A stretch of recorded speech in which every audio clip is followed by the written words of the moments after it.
Hi everybody, welcome to the next week in our semester. It's starting to get more than midway and we're excited that we're making our way through the book. So if you remember from last week, we were working on doing stress and tone on words that show contrast, okay? That we were looking at the stressed focus word, which is the last content word generally in the sentence, unless certain rules apply. And one of the rules that apply, and that was back in 8-4, was that if you're showing contrasts, then we're going to focus on that contrasting word, even if it's not the last word. We'll focus on that word. And just so that our listener, whoever's listening to us, can understand that we're trying to show the difference of information. And you do this especially if you're married and, honey, are we supposed to go on the 13th? Did you say the 13th or the 15th? I said the 13th, not the 15th. So you can see that there's this change in our tone and the rise of that in order for whoever the receiver is of our information can understand. Okay, so let's go ahead and I'll do a few of these up here. This was really for last week's, but we'll do a few just so you can kind of check your work and see how you did, okay? I'm on top of page 112 if you want to follow along with me. So let's look at number 5. And again, this is from last week's work. I thought our anniversary was on the 14th, but it's on the 15th. 14th. And so we're going to put our dot. Remember, we like to put our dot over the where we put the stress, and then also on that content word that we're contrasting, right? So 14th, not the 15th. So we know that goes right there. Okay, make that a little bit bigger here. It's a little too big, huh? Okay.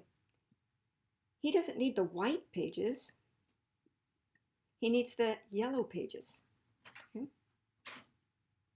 Okay, that's my home number, not my cell number. Okay. And I'm not making these bigger on purpose. It's just that I'm not that coordinated, okay? This is my sister, Sylvia Gomez. Okay, now notice that I said Sylvia. And the reason for that is because there's another Gomez over here. So is it Sylvia Gomez or Luis Gomez? So I have to put it on Sylvia. And the accent or the stress is on that first syllable there. And my brother is Luis Gomez. Luis. So that is on this syllable. Luis Gomez. Okay. So this is my sister Sylvia Gomez and my brother Luis Gomez. Okay.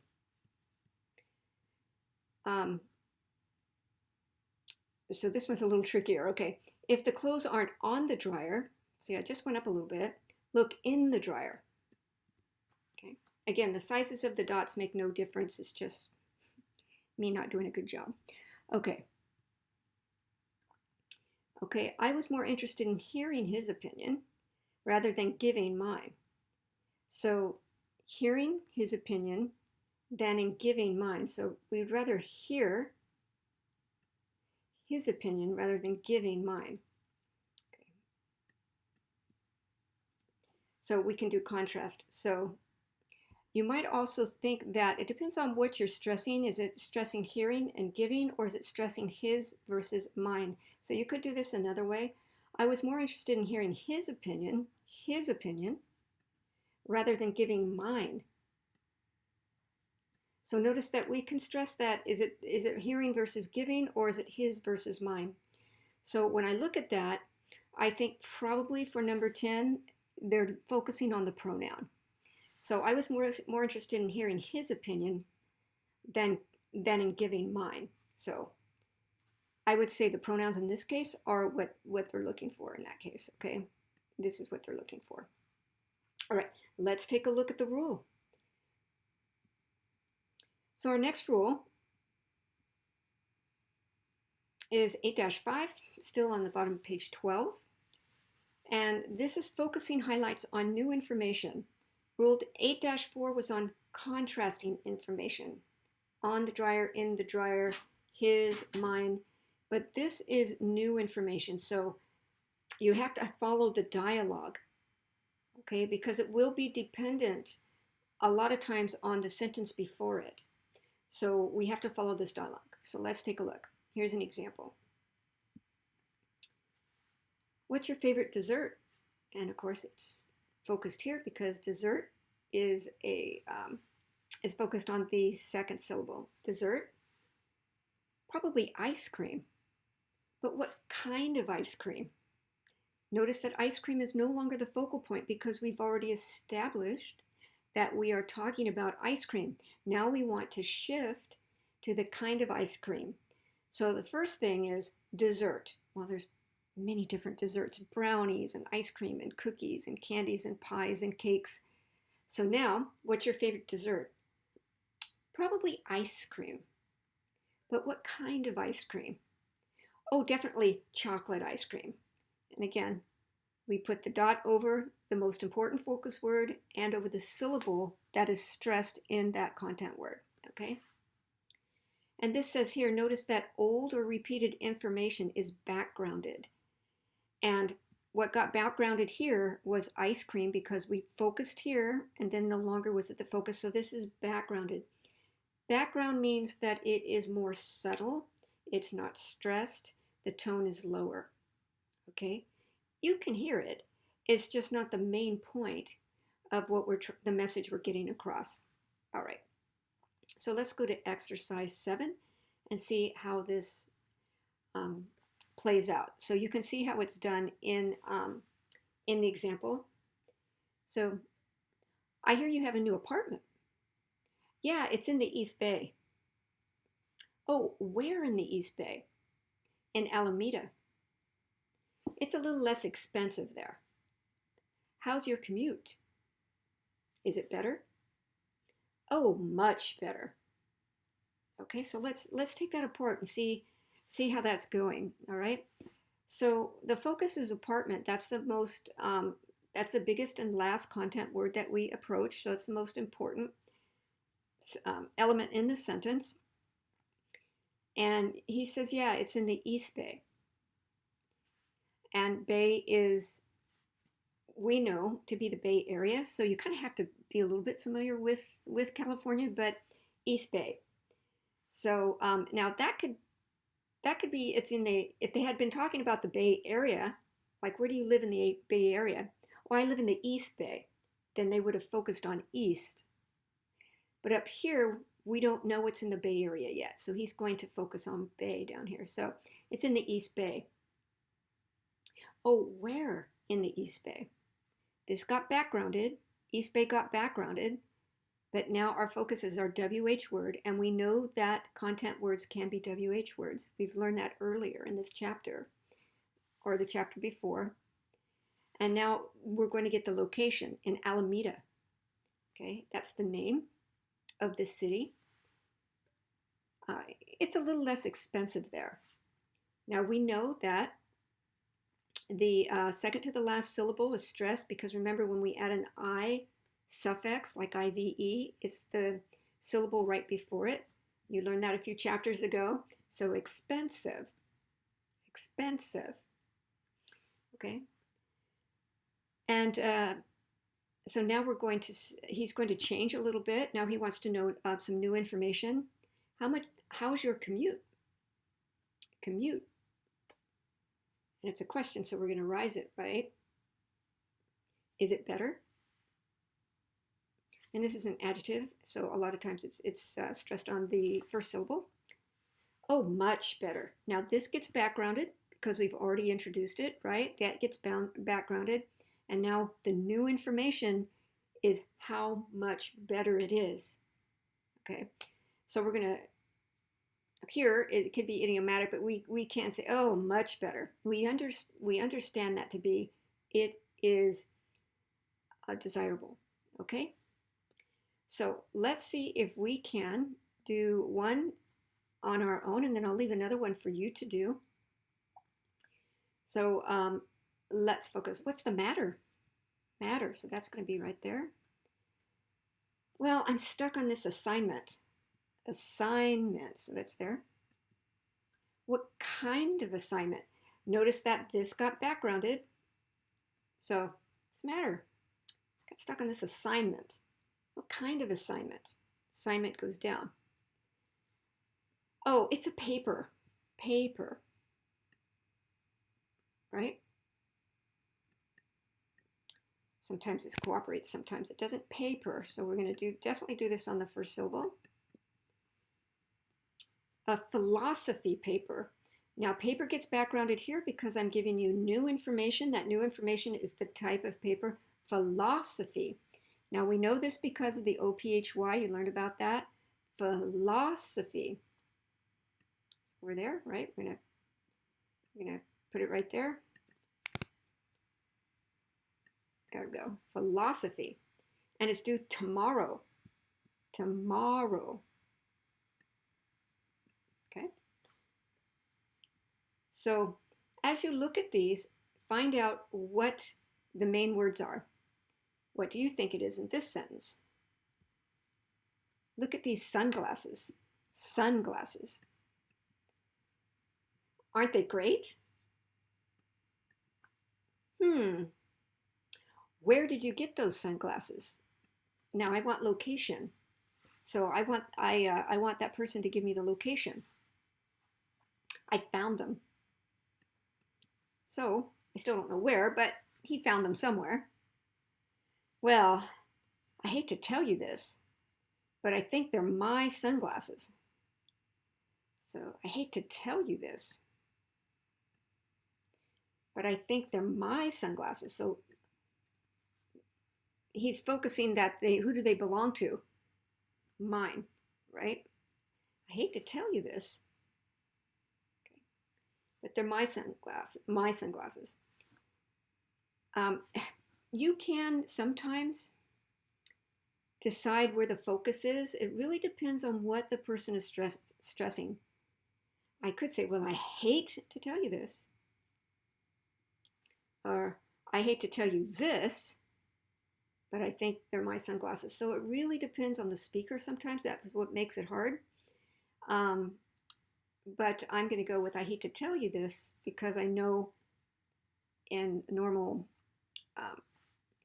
English dialect that we have in California anyway, we would say, well, I hate to tell you this. So we usually would put it on the telling of it. Okay? All right, so I'm going to leave 3 for you to do because I want to make sure that you get time to practice. And we'll do this as well. And then you can go ahead and check your answers on CD3 track 2 and listen to the speakers on what they stress. And then you can kind of see if you're right. My recommendation, everyone, if you really want to get very good in your listening skills and your pronunciation skills, don't listen to the CD first. Go out, try it on your own, see what you can do. And if you miss all of them, who cares, right?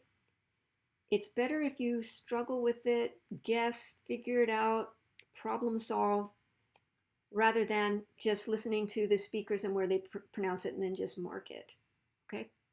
So make a promise to yourself that you will try it first, then listen to the CD. All right. And then exercise 8 goes into even more of practice, which I hope that you do, because again, if you have a test on this later, you will be very prepared for it. And then of course you can listen to CD3 track 3 and you can check your answers. Okay, let's go into rule 8-6, see how we do.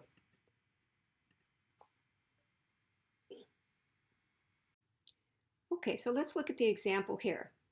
Example X, and you can follow along in CD3 track 4. Lunch is at 12:30.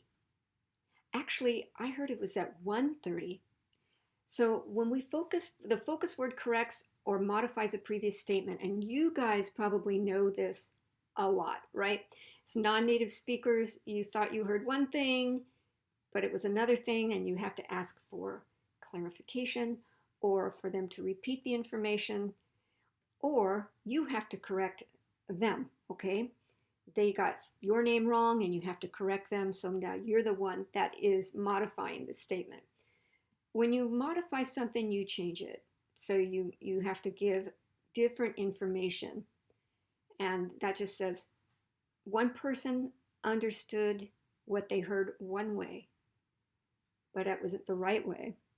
So you have to come back and change it to the right way. That means change is to modify, okay? And we do this all the time, every day, right? Every culture, every language. Just do it a little different by what we stress and some of the words that we put before or after, whether we were being polite or too direct.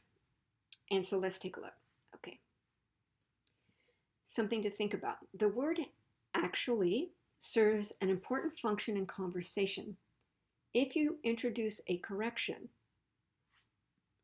with a correction with actually, you will sound more polite and less abrupt. Abrupt means direct, to the point, bordering on rude, depending on who you talk to. If it's a stranger, it can sound rude, okay? If you're married, we go in at 1:30 or 2:30? 2:30, right? Actually, it's 2:30, a little better. But especially when you are in politer conversation, let's look at the example A. So we're going to look at A and B without actually. Hi, Karen.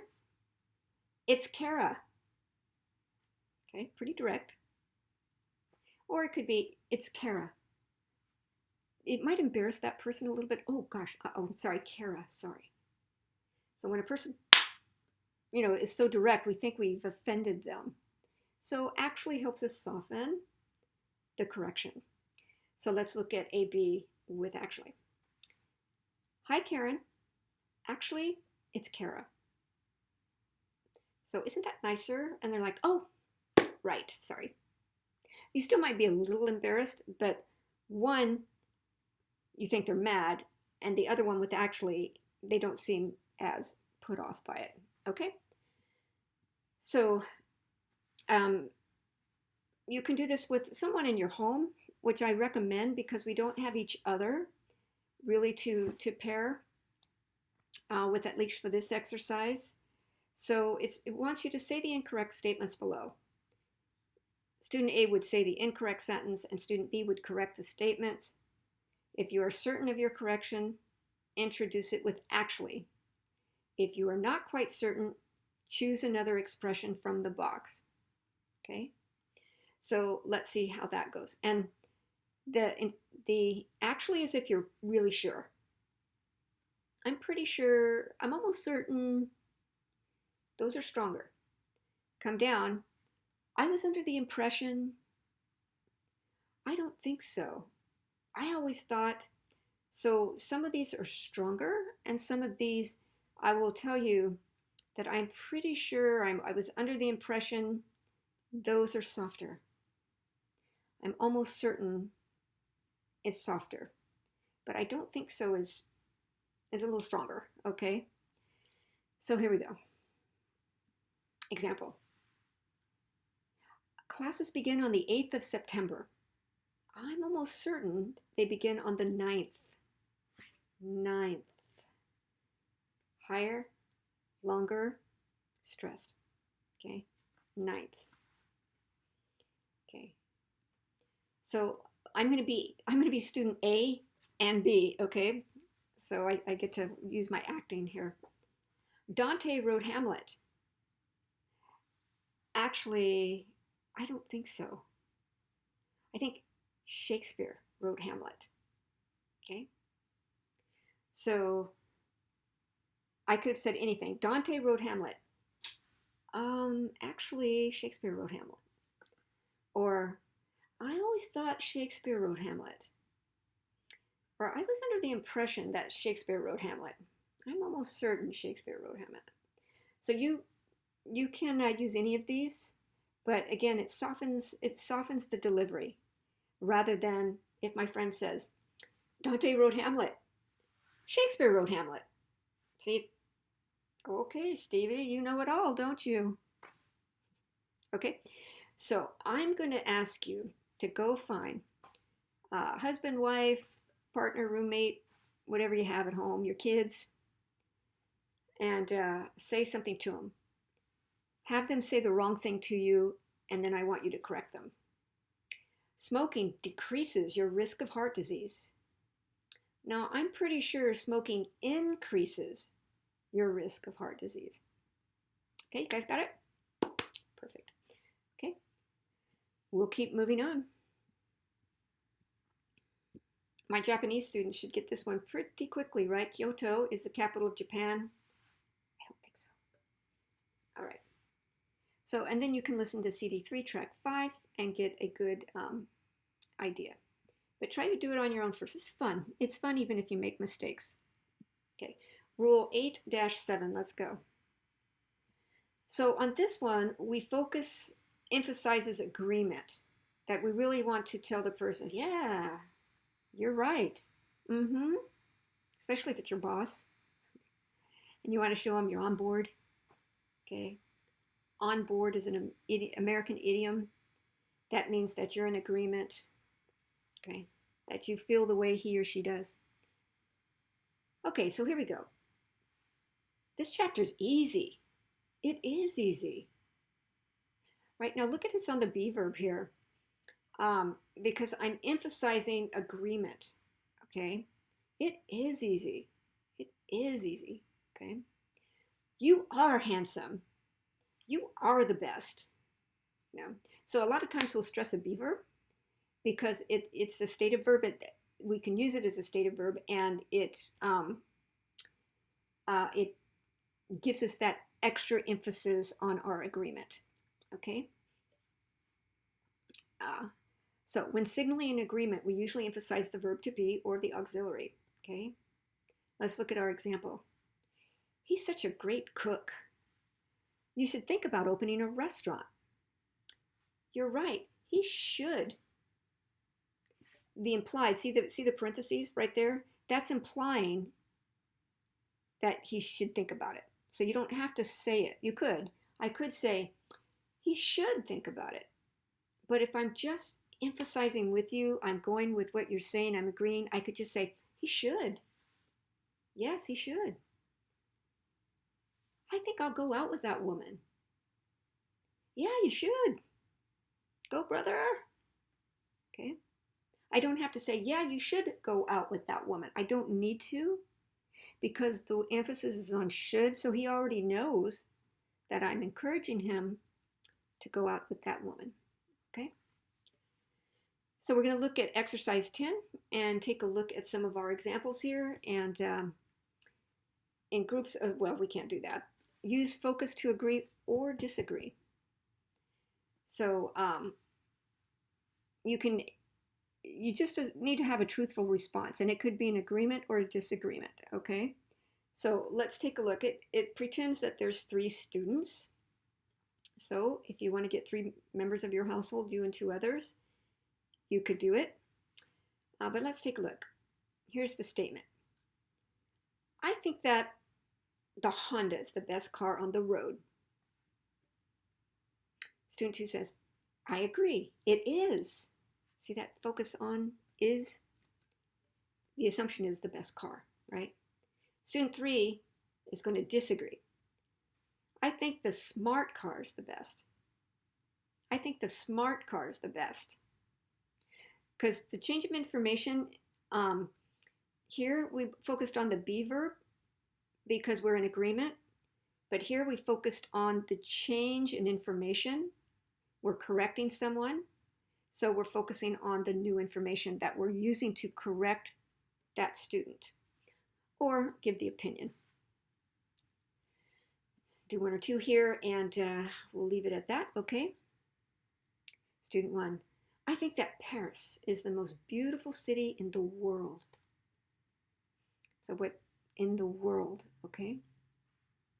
So for those of you who've traveled, maybe you would say, yes, it is. Yes, it is. Okay. Understood, the most beautiful city in the world. We can put that parentheses, or we can say it. Yes, Paris is the most beautiful city in the world. But some of you might say, oh no, Tokyo, or Mexico, or Guadalajara, or what's up, what do I love? Up in Canada, Vancouver, San Diego. Okay, so Everyone should have 3-day weekends. 3-day weekends. And I'm stressing this. They're all kind of stressed because you have to know which, skip this. Okay, let me get that off there. Went blue on me. Okay, so let's go. Writing English is easier than speaking it. Writing English is easier than speaking it. Notice here I've got writing English is easier than speaking it because I've got a than, so I'm comparing two things, right? I'm comparing what I'm doing in English. So the focus is on the contrast of information here. So writing, speaking. But now I can come disagree with this statement. I can say, writing English is easier. Now I'm going to focus on the is if I'm agreeing.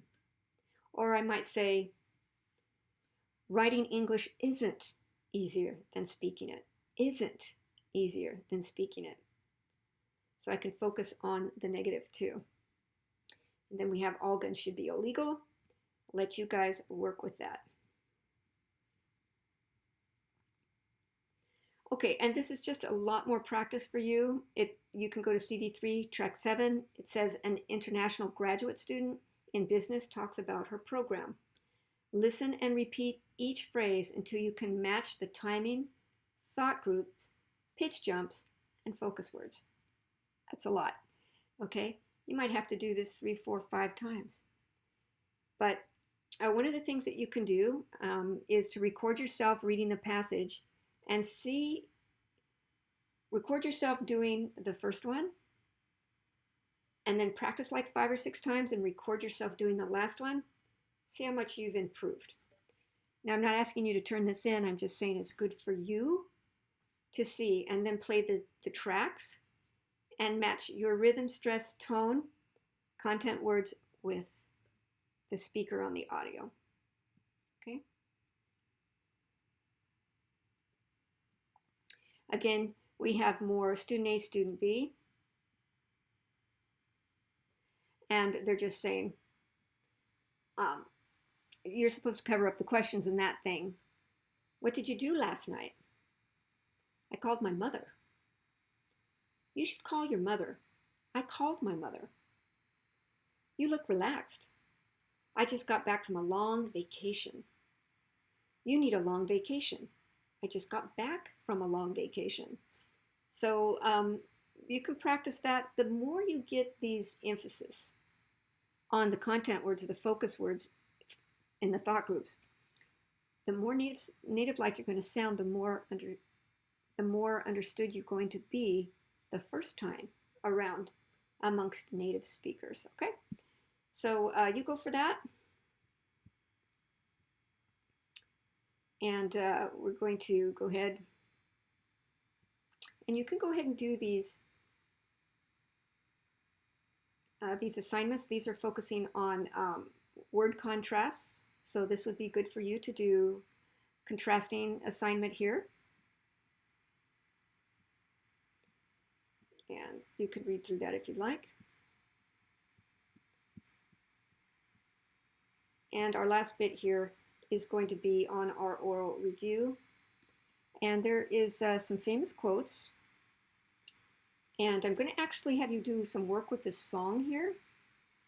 And you're going to learn about that in week this week we're working on, or this audio recording is week 11. That could change, but as of this recording, it's week 11. So mark the focus in each thought group, record yourself reading the quote. So I'd rather be a hammer than a nail. Very famous song, and we're going to work on that this week. So I'm not going to spend too much time talking about that. But what was that? It was contrasting, right? Because rather. So rather means I'd rather be this than that. So there's hammer. I meant to put that as a dot. Then a nail. Since that's just one syllable, we just put it over like that. So whoever gossips to you will gossip about you. So whoever gossips to you, see how usually you've learned that prepositions are background words, that they are function words, and they usually don't get any stress or focus in our thought groups. But if you are giving a contrasting information or new information, then we change that and we focus on it. So whoever gossips to you will gossip about you. Ha, that's a good one, isn't it? That's really good. Okay. We will meet your physical force with soul force. Martin Luther King Jr. So what I'm going to say is, if you can, go find some of these lyrics and quotes. You can hear these very, very famous people saying these. And as you listen, see if you can get the focus groups. However, you don't even need to listen, because if you know the rule, then you can spot the rule right away, and you don't even have to hear the speaker. So that's one small step for man, one giant leap for mankind. So we're going from step to leap. We're going from small step to giant leap. Okay? So that's one small step for man, one giant leap for mankind. Remember, there's stress in other words in the sentence, but one gets that pitch rise. That's your focus word. So that's one small step. And there's a little bit of a stress on this one too. And one giant leap. Giant leap for mankind. Okay. So I think you guys can do these. And I would really look forward to how you work with this, right? So, all right. That's all the lecture for week 11. And I look forward to seeing all you guys online. So have some fun.